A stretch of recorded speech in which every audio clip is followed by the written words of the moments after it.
ನಿಮ್ಮೆಲ್ಲರಿಗೂ ಬೊಂಬಾಟ್ ಭೋಜನ ಕಾರ್ಯಕ್ರಮದ ನನ್ನ ಫೇವ್ರೆಟ್ ವಿಭಾಗ ಕೈ ರುಚಿಗೆ ಸ್ವಾಗತ. ಕೈ ರುಚಿ ಸ್ಪೆಷಲ್ ಕೈ ರುಚಿ ಯಾಕೆಂದರೆ ನಾನಿವತ್ತು ಮೈಸೂರಲ್ಲಿ ಸೆಂಟ್ ಫಿಲೋಮಿನಾಸ್ ಚರ್ಚ್ ಮುಂದೆ ಊರ್ಮಿಳಾ ಅವ್ರ ಜೊತೆಗೆ ಒಂದು ಸ್ಪೆಷಲ್ ಐಟಮ್ ಮಾಡ್ತೀನಿ, ಬಾದಾಮ್ ಬಬುಲಾ ಅಂತ. ಅವ್ರಿಗೋಸ್ಕರ ಮಾಡ್ಕೊಡ್ತಾ ಇದ್ದೀನಿ. ಬಾದಾಮ್ ಬಬುಲಾ ಬ್ರೇಕ್ ತೊಗೊಳಕ್ಕೆ ಮುಂಚೆ ಬಾದಾಮಿ ರುಬ್ಕೋಬೇಕು ಅಂತ ಹೇಳಿದೆ, ನುಣ್ಣಿಗೆ ರುಬ್ಕೊಂಡಿದ್ದೀನಿ. ಈಗ ಸ್ಟಾರ್ಟ್ ಮಾಡಲಾ? ಸೊ ಸ್ಟಾರ್ಟ್ ಮಾಡೋಕ್ಕೆ ಫಸ್ಟು ಲೆಸನ್ ನಂಬರ್ 1 ಒಲೆ ಹತ್ತಿಸಬೇಕು. ಇದಕ್ಕೆ ಲೆಸನ್ ನಂಬರ್ 2 ಒಂದು ಪಾತ್ರೆ ಇಡಬೇಕು. ಇದಕ್ಕೆ ಸಕ್ಕರೆ ಹಾಕೋಣ.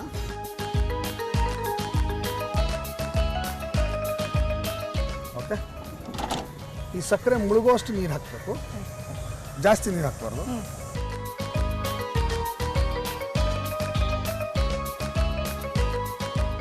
ಇದು ಚೆನ್ನಾಗಿ ಕುದ್ದು ಪಾಕ ಆಗೋದು. ಓಕೆ, ಇದು ಚೆನ್ನಾಗಿ ಕುದ್ದು ಪಾಕ ಆಗಬೇಕು. ಅಷ್ಟರಲ್ಲಿ ನಿಮ್ಮೆಲ್ರಿಗೂ ಒಂದು ಕಿವಿ ಮಾತು.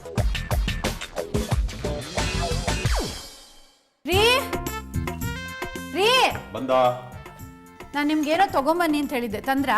ಬೇವಿನ ಸೊಪ್ಪು. ಯುಗಾದಿ ಅಲ್ಲ ಏನಲ್ಲ, ಬೇವಿನ ಸೊಪ್ಪು ಯಾಕೆ ತರಬೇಕು? ಯಾಕೆ ಅಂದ್ರೆ ಅದರಿಂದ ಒಂದು ಉಪಯೋಗ ಇದೆ, ಅದಕ್ಕೆ. ಏನು? ಈಗ ಬೇವಿನ ಸೊಪ್ಪನ್ನ ನೀರಿನಲ್ಲಿ ಹಾಕಿ ಸ್ವಲ್ಪ ಕುದಿಸ್ಬಿಟ್ಟು ಆ ನೀರಿಂದ ಮುಖ ತೊಳ್ಕೊಂಡ್ರೆ ರ್ಯಾಷಸ್ಸು, ಅಲರ್ಜಿ ಎಲ್ಲ ಆಗಿ ಸ್ಕಿನ್ ಪ್ರಾಬ್ಲಮ್ಸ್ ಎಲ್ಲ ಹೊರಟೋಗುತ್ತೆ. ಅದಕ್ಕೆ ಬೇಗ ಹೋಗಿ ತಗೊಂಬನ್ನಿ. ಹಿಂಗೋಗಿ ಹಂಗೆ ಬಂದ್ಬಿಡ್ತೀನಿ. ನೀವು ತಿಳ್ಕೊಂಡ್ರಿ ತಾನೆ? ಬೇವಿನ ಸೊಪ್ಪನ್ನ ನೀರಿನಲ್ಲಿ ಹಾಕಿ ಸ್ವಲ್ಪ ಕುದಿಸಿ ಆ ನೀರಿಂದ ಮುಖ ತೊಳ್ಕೊಂಡ್ರೆ ರ್ಯಾಷಸ್ಸು, ಅಲರ್ಜಿ, ಸ್ಕಿನ್ ಪ್ರಾಬ್ಲಮ್ಸ್ ಎಲ್ಲ ಹೊರಟೋಗುತ್ತೆ.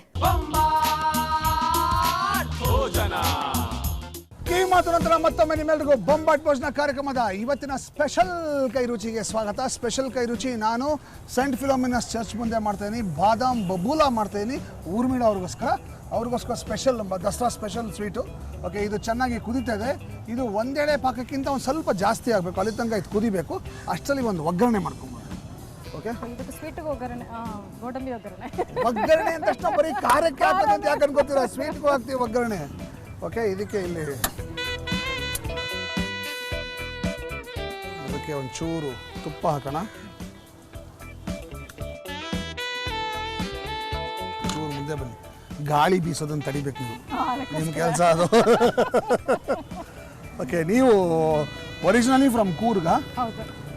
ಎಷ್ಟು ವರ್ಷ ಆಯ್ತು ನೀವು ಮೈಸೂರಿಗೆ ಬಂದು? ಮೈಸೂರಿಗೆ ಬಂದು ಆಲ್ಮೋಸ್ಟ್ 20 years. 20 years ಇಂದ ದಸರಾ ಹೆಂಗೆ ಆಚರಿಸ್ತಾ ಇದ್ದೀರಾ ನೀವು? ದಸರಾ ನಾವು ಆಚರಿಸ್ತದಂದ್ರೆ ಮನೆಯಲ್ಲಿ ಮೇನ್ ನನಗೆ ಜ್ಞಾಪಕ ಬರೋದಂದ್ರೆ ಸರಸ್ವತಿ ಪೂಜೆ ಅಂತೂ ಮಿಸ್ ಮಾಡಲ್ಲ. ಸರಸ್ವತಿ ಪೂಜೆ ನಮ್ದು ವಿದ್ಯಾಸಂಸ್ಥೆ ಇರೋದಲ್ಲ, ಓಕೆ, ಹಾಗಾಗಿ ಅಲ್ಲಿಗೂ ಬೇಕಾಗುತ್ತೆ. ನಂತರ ಮನೆಗೂ ಅಷ್ಟೇ, ಮಕ್ಕಳಿಗೂ ಅದು ಒಂದು ಗೊತ್ತಾಗ್ಲಿ ಮಹತ್ವ ಅಂತ ಹೇಳಿ. ಮತ್ತೆ ಬುಕ್ಸ್ ಮತ್ತೆ ಪೆನ್ಸಿಲ್ ಅದು ಏನೇನು ಯೂಸ್ ಮಾಡ್ತಾರೆ ಅವರು ಬರೀಲಿಕ್ಕೆ, ಅದನ್ನ ಇಟ್ಬಿಟ್ಟು ಪೂಜೆಗಿಟ್ಟು 10ನೇ ದಿವಸ ಅದನ್ನ ಒಂದ್ ಸ್ವಲ್ಪ ಅಟ್ಲೀಸ್ಟ್ ಮುಟ್ಟಿ ಮಕ್ಕಳಲ್ಲಿ ಓದಿ ಅಂತ ಹೇಳಿದ್ರೆ ಅದು ಸಿಗುತ್ತೆ ಅಂತ ಒಂದು ನಂಬಿಕೆ. ಸೊ ಅದನ್ನ ಮಾಡ್ತೀವಿ. ಈ ಕಡೆ ನಾನು ಗೋಡಂಬಿನ ಹುರ್ಕೋತೀನಿ. ಮಾತಾಡಿ ನೀವು. ಸೊ ಅದ್ರ ಜೊತೆಗೆ ಹೆಚ್ಚಿನ ಮನೆಯಲ್ಲಿ ಆಚರಿಸ್ಕೊಂತ ರಾತ್ರಿ ಫುಲ್ ಮೈಸೂರು ರೌಂಡ್ ಹೊಡಿತೀವಿ. ಎಲ್ಲ ಹೆರಿಟೇಜ್ ಸಿಟಿ. ಆಕ್ಚುಲಿ ದಸರಾಗ್ ಬರ್ಬೇಕು ನೀವು, ದಸರಾಗ್ ಬರಬೇಕು. ಮೈಸೂರಲ್ಲಿ ರಾತ್ರಿ ಹೊತ್ತು ನೋಡ್ಬೇಕು, ಎಲ್ಲ ಕಡೆ ಲೈಟ್ಗಳು ಹಾಕಿರ್ತಾರೆ. ಆಮೇಲೆ ಸಾಂಸ್ಕೃತಿಕ ಕಾರ್ಯಕ್ರಮ ನಡೀತಾರೆ. ಆಮೇಲೆ ಅಲ್ಲಿ ಆಹಾರ ಮೇಳ ಅಂತ ಇರುತ್ತೆ. ಕರ್ನಾಟಕದ ಎಲ್ಲಾ ಕಡೆಯಿಂದ ಆಹಾರಗಳು ತಗೊಂಡ್ಬರ್ತಾರೆ ಅಲ್ಲಿ. You can taste everything. Okay, ಇದು ಒಂದೆಳೆ ಪಾಕ ಆಯಿತು. ಈಗ ಇದಕ್ಕೆ ನಾವು ರುಬ್ಬಿಟ್ಕೊಂಡಿರ್ತಕ್ಕಂಥ ಮಸಾಲೆ ಹಾಕೋಣ. ಬಾದಾಮಿ ಮಿಕ್ಸ್ ಮಿಶ್ರಣ, ಇದನ್ನು ಚೆನ್ನಾಗಿ ಇದರಲ್ಲಿ ಮಿಕ್ಸ್ ಮಾಡಬೇಕು. ಒಂದೆಳೆ ನಿಂತ್ಕೋಬೇಕು ಹಾಗೆ.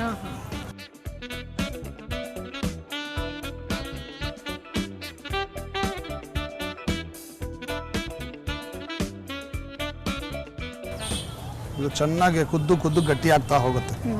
ಓಕೆ,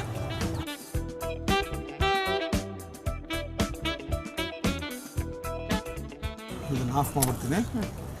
ಈಗ ಇದಕ್ಕೆ ಏಲಕ್ಕಿ ಪುಡಿ ಹಾಕ್ತಾ ಇದ್ದೀನಿ.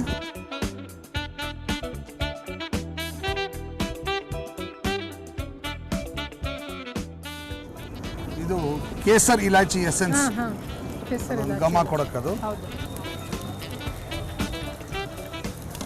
ಚೂರು ತುಪ್ಪ ಹಾಕೋಣ, ಇದಕ್ಕೆ ಬೇಗ ಗಟ್ಟಿ ಆಗುತ್ತೆ. ಓಕೆ, ಇದು ಚೆನ್ನಾಗಿ ಕೆದಕ್ತಾ ಇರಬೇಕು. ಅದು ಗಟ್ಟಿ ಆಗ್ತಾ ಹೋಗುತ್ತೆ, ತಳ ಬಿಡ್ತಾ ಹೋಗುತ್ತೆ. ಅಲ್ಲಿವರೆಗೂ ಇದನ್ನ ಕೆದಕಬೇಕು. ಅಷ್ಟರಲ್ಲಿ ನಿಮ್ಮೆಲ್ರಿಗೂ ಒಂದು ಬ್ರೇಕ್.